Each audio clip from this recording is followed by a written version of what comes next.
Елордада 60-та алқымдаған ел ағасы Аламан құрақ тігеді. Ол тігін машинкасын және жүк көлігін еркін меңгеріп, қала тазалығына да үлесін қосып жүр.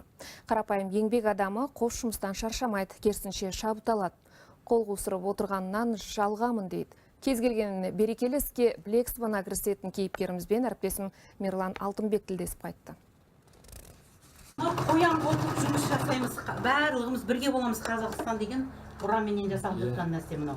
Марат Жекенов 6 күндік жұмыс аптасының тығыз кестесіне қарамастан қолы қалт еткен сәтте Аламан құрақ тігеді. Бұл әуестігін ол бүгінде отбасылық кәсіпке айналдыруды көздейді. Тігін машинасының алдына отырсам болғаны, шаршағаным бірден басылып өзімді сергек сезіне бастаймын дейді.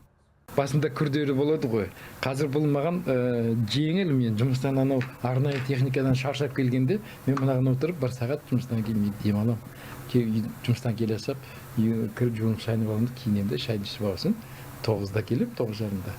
10-ға дейін шай тамақ ішіп, кішкене отырып демалып аламыз. Одан кейін маған бір сағат отырып 11-ге дейін. Басқа жүктерге мешет етпеу үшін 11-де тоқтатамын.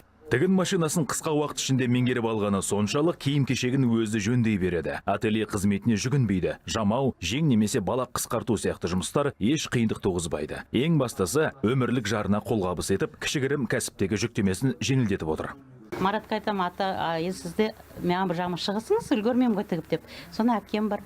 Менің бір жағына шығып жатқан, о кісі де қатысты неге Аламанға. О кісі де кірді сертификатқа алып жатыр, жобаға қатысып жатыр.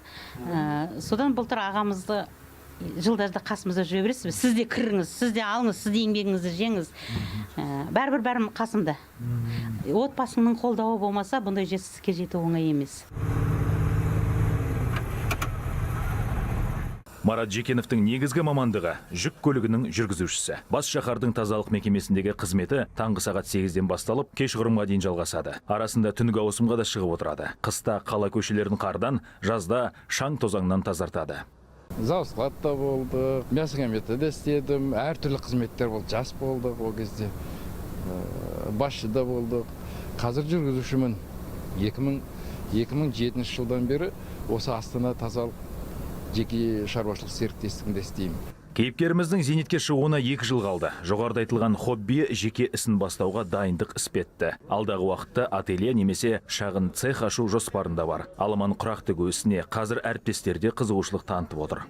Мен жақында ғана естідім, бұл кісі құрақ күрпе тегімен айналысады екен. Таңғалған жоқпын, потому что бұл кісіне қолына көп нәрсе келеді. Бұл кісіден арасында мен кеңес сұрап тұрам.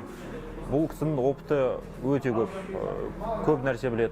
Содан мен ұялмай, одан кеңесі сұрап қоям анда-санда.